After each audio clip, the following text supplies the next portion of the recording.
रात का दूसरा पहर चल रहा था। हर तरफ सन्नाटा था।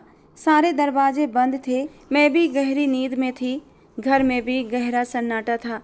तभी किसी आवाज़ से मेरी नींद खुल गई। चूँकि सन्नाटा था इसलिए आवाज़ तेज़ सुनाई दी और इसी वजह से मैं जाग गई थी।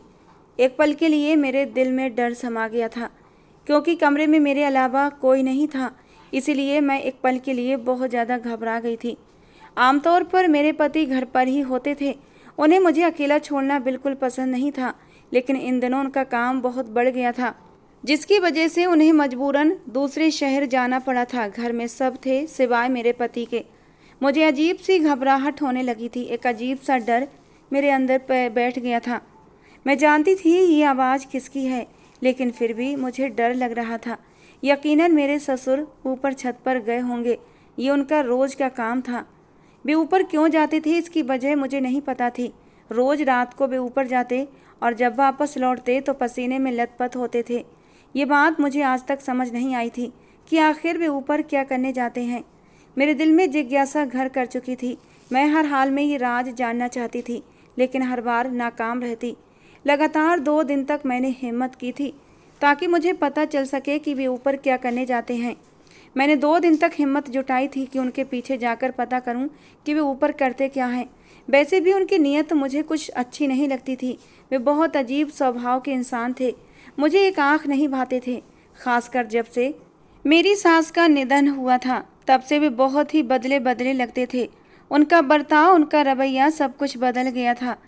ऐसा लगता था वे कभी भी कुछ भी कर सकते हैं। अगर उनके बस में होता तो किसी भी बहू के साथ कुछ गलत कर लेते, और मुझे अभी भी यही लग रहा था कि ऊपर कोई गलत काम कर रहे हैं, क्योंकि जब भी वे नीचे आते थे तो पसीने से तरबतर होते थे। और इसी वजह से मुझे शक हो गया था, और मेरा शक बेवजह नहीं था। मैं बहुत ही न्यायप्रिय औरत थी। बेवजह किसी पर इल्ज़ाम लगाना अपनी तौहीन समझती थी। हाँ, मैंने अभी तक अपनी आँखों से उन्हें कोई गलत काम करते नहीं देखा था, लेकिन मुझे पड़ोस में रहने वाली सरिता आंटी पर हमेशा शक रहता था। उनका बर्ताव, उनका अंदाज और पापा जी के साथ उनका रिश्ता देखकर यही लगता कि दोनों के बीच कुछ गलत है। लेकिन मुझे नहीं पता था पापा जी रात के इस पहर इतनी हद तक चले जाते हैं कि सारी मर्यादाएं भूल जाते हैं। सरिता आंटी और पापा जी में बिल्कुल भी बातचीत नहीं होती थी। उस समय मेरी सास जिंदा थीं। मेरी सास की ज़िंदगी में मेरे ससुर किसी की तरफ देखना भी पसंद नहीं करते थे, लेकिन जब से मेरी सास का निधन हुआ था, सरिता आंटी और पापा जी के बीच जो संबंध बन चुके थे, उन्हें देखकर मुझे हैरानी होती थी। हैरानी तो मुझे सरिता आंटी पर होती थी, जो मेरी सास की ज़िंदगी में उनके आगे पीछे घूमती थीं, और जैसे ही उनकी मौत हुई उन्होंने मेरे ससुर के आगे पीछे घूमना शुरू कर दिया।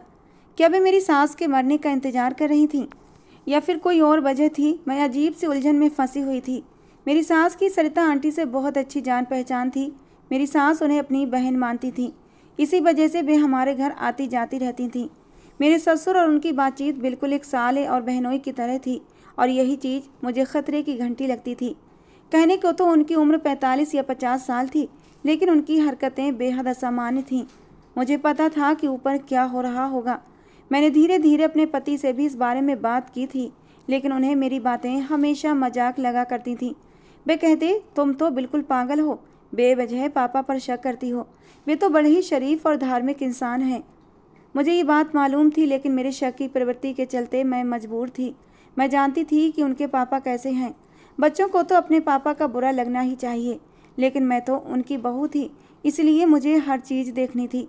अगर पापा जी भावनाओं में आकर सरिता आंटी के साथ कुछ गलत कर देते तो बदनामी हमारी ही होती।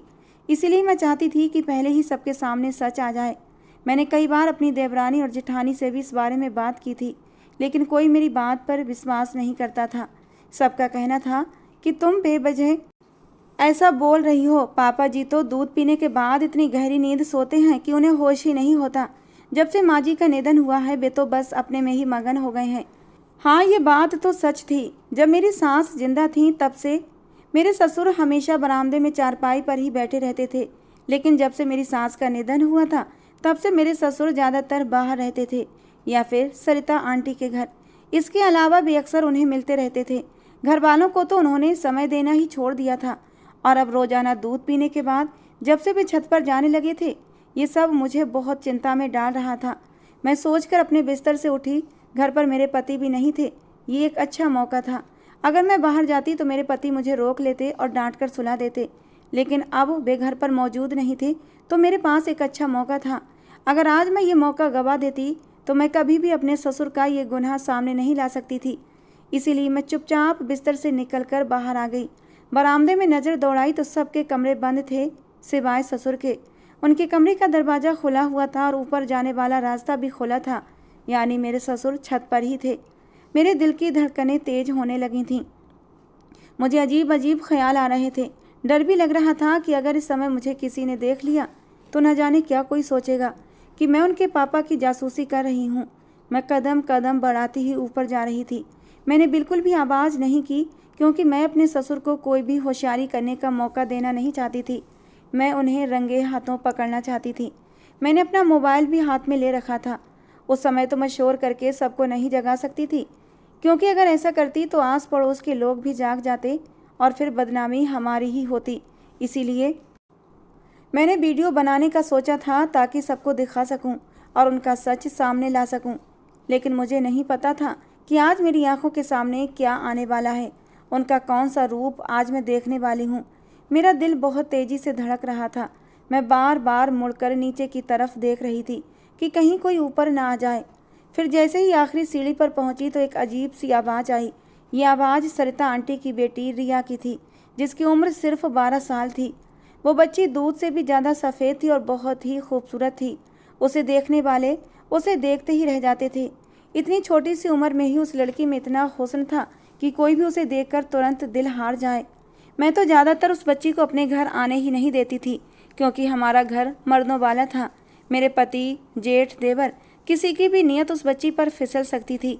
लेकिन मैंने ये नहीं सोचा था कि मेरे ससुर इस बच्ची की तरफ आकर्षित हो जाएंगे। आखिरी सीढ़ी पर पहुंचते ही मुझे किसी के सिसकने की आवाज़ें आई थीं, और ये आवाज़ सरिता आंटी की बेटी रिया की ही थी। मेरे दिमाग में कुछ गलत होने की घंटी बजने लगी थी, और ये बात सोचते ही मेरे दिमाग ने काम करना छोड़ दिया था। मुझे नहीं पता था कि ऊपर क्या हो रहा था, लेकिन जो कुछ मैं सोच रही थी वो सोचते ही मेरी हथेली पसीने से तर हो गई थी। मैं फ़ौरन छत का दरवाज़ा खोलकर अंदर गई। मेरी हालत ख़राब थी, जैसे कि मेरे शरीर में खून नहीं बचा। मैं उस दिशा में बढ़ रही थी जहाँ से आवाज़ें आ रही थीं। हमारे घर की छत बहुत बड़ी थी और आवाज़ एक कोने से आ रही थी। वो बच्ची मेरे ससुर से बार बार कह रही थी, दादाजी आराम से करें, दर्द हो रहा है। दादाजी बहुत दर्द हो रहा है, देखें ना, खून भी आ रहा है। और जब मैंने ये बात सुनी तो मुझे पता चल गया कि वे क्या कर रहे हैं। मैं एकदम गुस्से में आ गई थी, और जब मैं उनके सामने आई और सामने का दृश्य देखा तो मेरे रोंगटे खड़े हो गए थे। मेरे शरीर पर एक लर्जा सा आ गया था। मैंने कभी सोचा नहीं था कि मेरे ससुर ऐसे होंगे, खासकर एक 12 साल की छोटी लड़की के साथ। मेरे ससुर ने उस बच्ची के पैर पकड़कर ऊपर उठा रखे थे। मेरा नाम माला है और मुझे लगता है कि मैं बहुत सुंदर हूँ।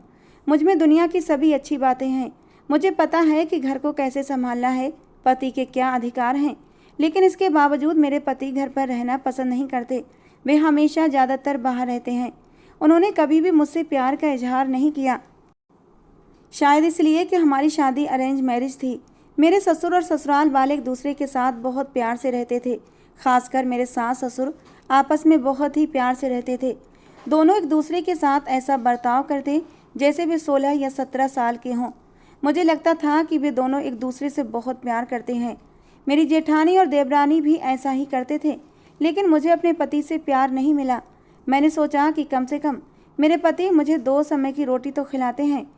और फिर ऐसा भी नहीं था कि मेरे पति मुझसे नफरत करते थे, बस उनके प्यार करने का अंदाज कुछ अलग था। वो मुझसे प्यार जताते नहीं थे, बस मेरी ज़रूरतों का ख्याल रख लेते थे, और मुझे भी ज़्यादा की ज़रूरत नहीं थी। मैं भी इसी पर सब्र करके बैठ गई थी। एक दिन मेरी सास बारिश में नहा रही थीं और हम सभी बाहर निकल आए थे। तभी मेरे ससुर अपने कमरे से बाहर आए और उन्होंने मेरी सास को अपने सीने से लगा लिया। कहने लगे, ये आप क्या कर रही हैं, आप बीमार हो जाएंगी। वे उन्हें जोर से अपने सीने से लगाए खड़े थे। सास ससुर के इस रोमांस पर मेरा दिल भी मचलने लगा था। मुझे भी लगता था कि मेरे पति भी मुझसे ऐसे ही प्यार क्यों नहीं करते।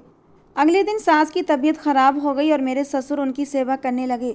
वे उनके लिए दवाइयाँ लेकर आते, उन्हें अपने हाथों से खिलाते। मुझे लगता था कि वे दोनों एक दूसरे से जान की हद तक प्यार करते हैं। जब मेरी सास की मौत हुई थी तो मेरे ससुर उस समय बहुत रोए थे। वे अपने तीनों बेटों से अलग थे और उन्हें अपनी पत्नी की याद बहुत सता रही थी। मुझे तो लगता था काश मेरी भी ऐसी जोड़ी होती, लेकिन मैं ऐसा कुछ नहीं कर सकती थी। वो मेरी देवरानी या जेठानी के बच्चे नहीं थे, वो बल्कि मेरे सास ससुर थे और उन सबकी इज्जत हम पर लागू थी। और मेरे पति ने तो सख्ती से कहा था कि मेरे माँ बाप की तरफ से अगर मुझे कोई भी शिकायत मिली तो याद रखना तुम्हारे इस परिवार में आखिरी दिन होगा। जबकि मैंने तुरंत ही तौबा कर ली थी कि मैं अपने सास ससुर के मुंह नहीं लगूंगी। कुछ समय बाद मेरी सास की तबीयत बहुत ख़राब रहने लगी थी। उन दिनों जब मैं अपने ससुर को देखती थी तो मुझे उनकी मोहब्बत पर जलन भी आती थी। वे ऐसे पागलों की तरह उनकी सेवा करते कि मैं देखकर हैरान रह जाती थी। उनका दीवानापन, उनके प्यार करने का अंदाज, उनका इजहार मोहब्बत करना सब अनोखा था। जबकि मेरी सास सिर्फ मुस्कुराती रहती थीं। वो कभी उन्हें नहीं झिड़कती थीं, बल्कि उनके सीने से लगी रहती। मुझे आज भी याद है जब उनका आखिरी समय था, तब मेरे ससुर बच्चों की तरह रो रहे थे और उनके तीनों बेटे अपनी माँ को संभालने में परेशान हो रहे थे।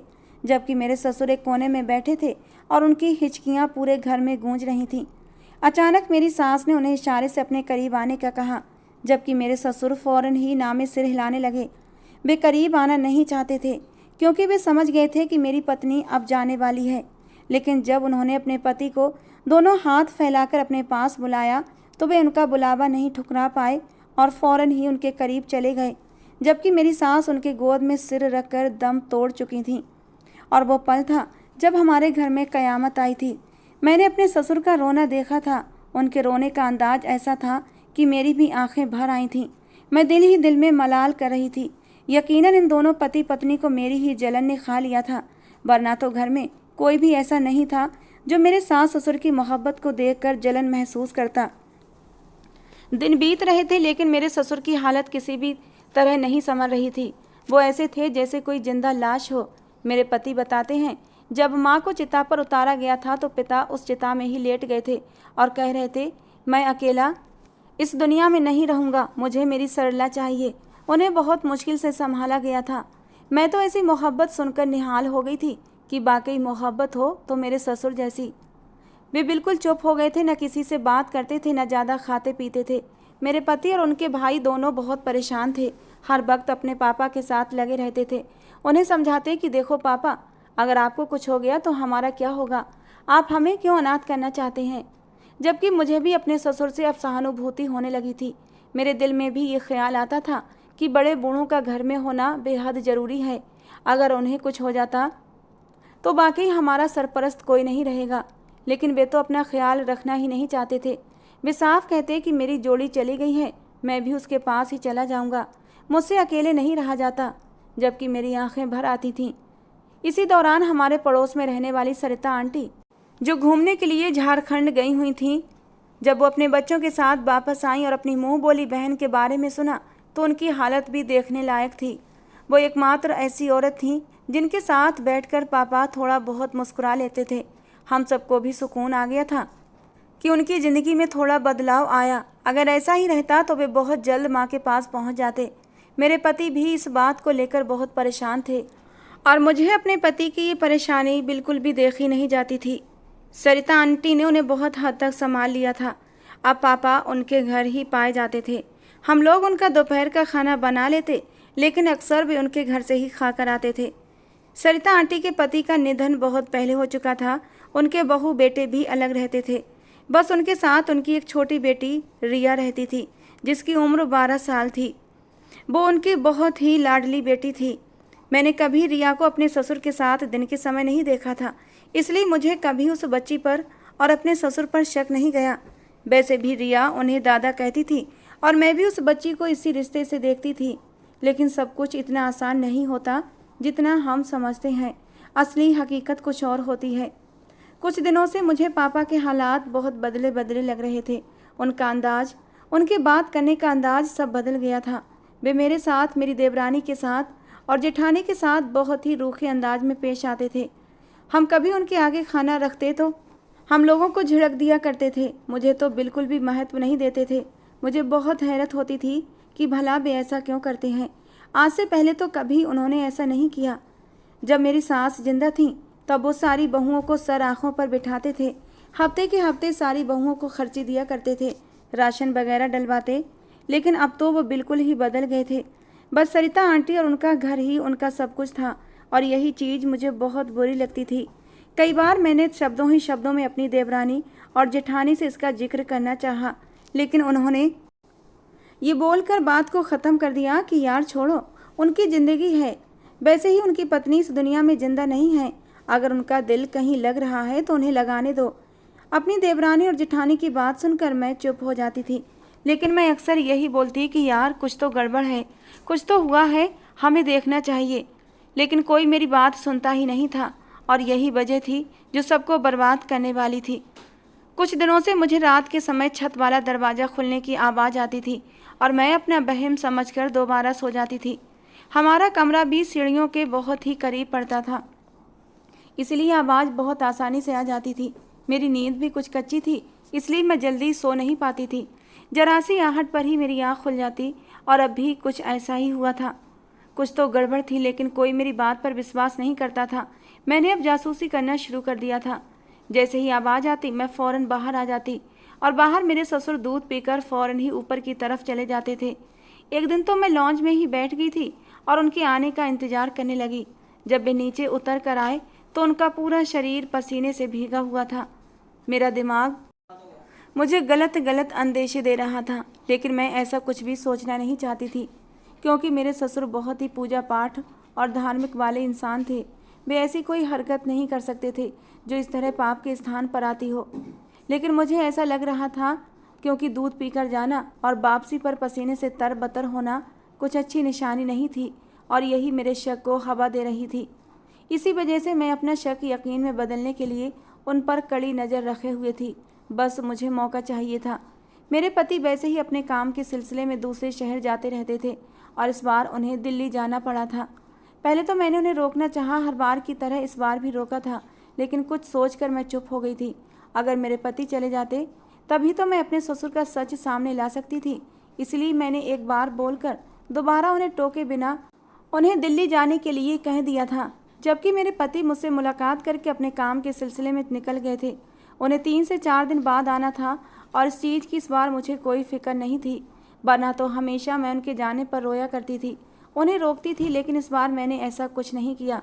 शायद मैं अपना प्लान पूरा करना चाहती थी, और वो मौका मुझे मिल ही गया था। मैं जैसे ही उन लोगों के सामने आई और सामने का मंजर देखा तो मैं हैरान रह गई थी। मेरे दिमाग में भी नहीं था कि मेरे ससुर ऐसा चाहते होंगे, और वो भी 12 साल की बच्ची के साथ ऐसा करेंगे। मुझे हैरत ही हैरत हो रही थी। वे धार्मिक पूजा पाठ वाले, हर वक्त भगवान की भक्ति में लीन रहने वाले इंसान थे। उन्हें हर चीज़ का ज्ञान था, फिर उनकी ऐसी हरकत ने मुझे अजीब सी बेचैनी में डाल दिया था। मैं चुपचाप नीचे आ गई थी। मैंने उनके दोनों को बिल्कुल भी परेशान नहीं किया था। वो जो कर रहे थे मैंने उन्हें करने दिया। मैं अपने ससुर से अब खुद सवाल करना चाहती थी, आखिर वो ऐसा क्यों करते हैं, उन्हें क्या समस्या है, और हम सबसे भी इतना उदास क्यों रहते हैं। मैंने सोच लिया था कल दोपहर में जब उन्हें खाना देने जाऊंगी तब उनसे ये सवाल ज़रूर पूछूंगी। मैं अपने कमरे में आकर लेट गई थी, लेकिन नींद आंखों से कोसों दूर थी। मेरे दिमाग में सिर्फ वही दृश्य चल रहे थे जो अभी अभी मैं छत पर देख कर आई थी। कहने को तो वे हमारे ससुर थे, लेकिन उनमें ताकत एक जवान आदमी जैसी थी। इसीलिए मुझे उनसे डर लग रहा था कि मैं उनसे कोई बात करूं, और अगर उन्हें गुस्सा आ गया और मुझ पर हाथ उठा दिया तो मेरा क्या होगा।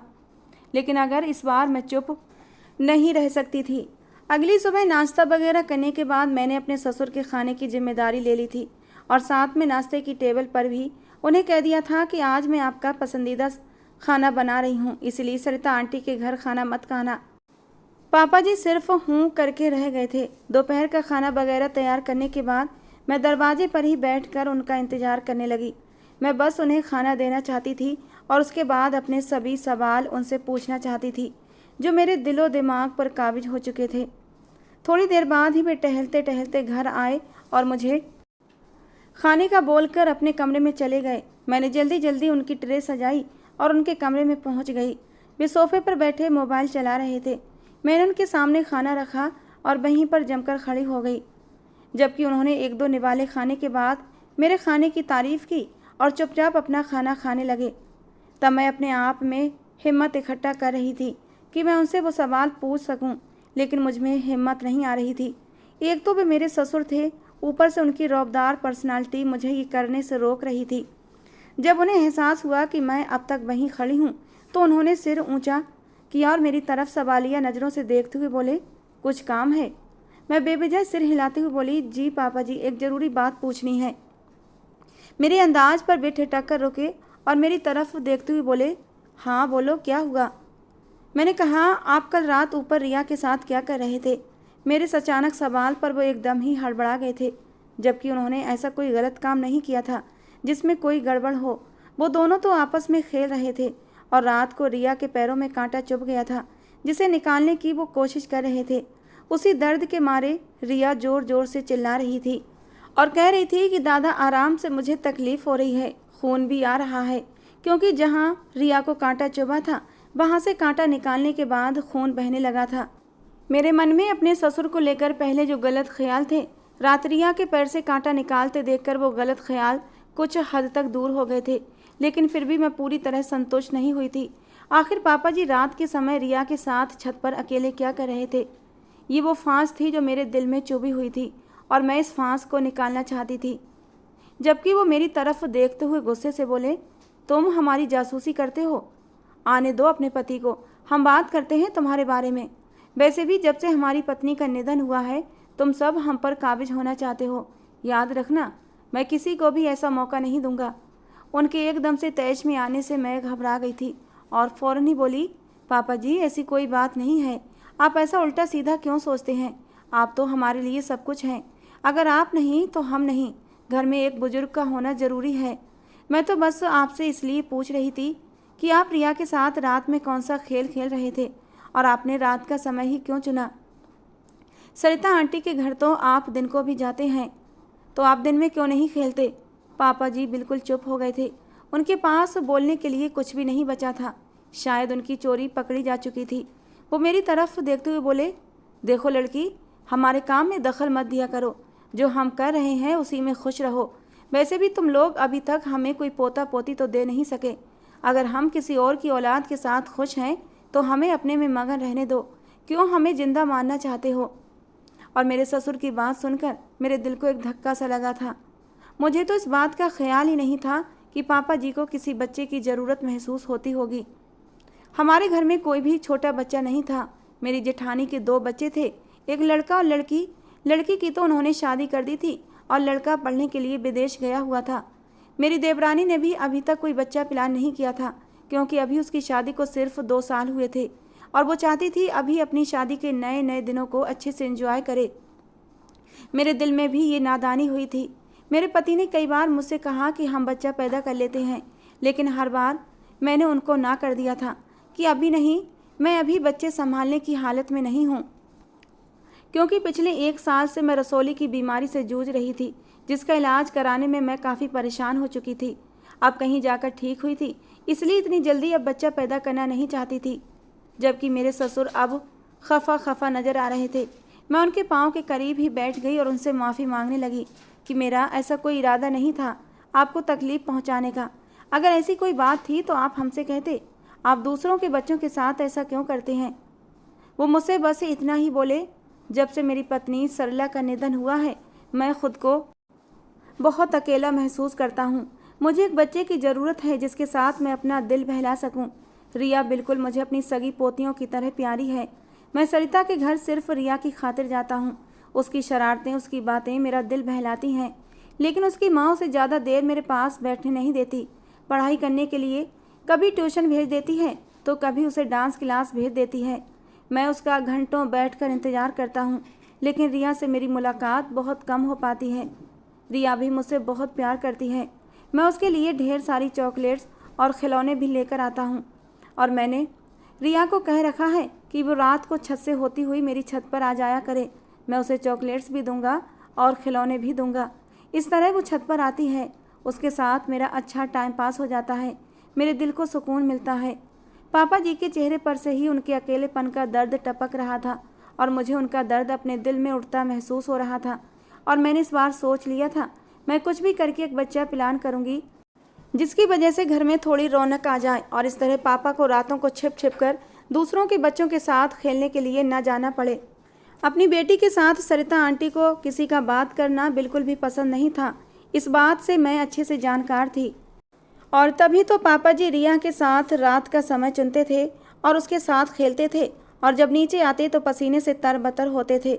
मुझे अपनी सोच पर बहुत शर्मिंदगी हुई थी कि मैंने इतने अच्छे व्यक्ति के बारे में ऐसा क्यों सोचा और मैंने भगवान से भी माफ़ी मांगी थी।